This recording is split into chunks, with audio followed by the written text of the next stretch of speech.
5 dinar dalam tangan saya ini harganya hanya RM745 20 tahun lepas. Masa itu harga emas hanyalah sekitar RM35 per gram.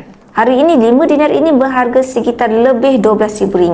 Kalau anda simpan RM745 dalam ASP atau tabung haji selama 20 tahun, agak-agak anda dapat tak pertambahan simpanan anda sebanyak ini? Apa yang kita boleh simpulkan dari 5 dinar ini? Pertama, 5 dinar masih kekal sebagai 5 dinar walaupun simpan selama 20 tahun. Tapi nilai RM745 20 tahun lepas sudah tidak sama. Dengan RM745 sekarang, anda tidak lagi mampu untuk membeli 5 dinar. Kedua, nilai simpanan emas berganda hampir 10 kali ganda sejak 20 tahun lepas. Ini bermakna nilai mata wang kita juga sudah turun 10 kali ganda. Ambil pengajaran ini dan tukar sebahagian dari simpanan anda ke dalam bentuk emas untuk melindungi simpanan anda supaya tidak dimakan inflasi.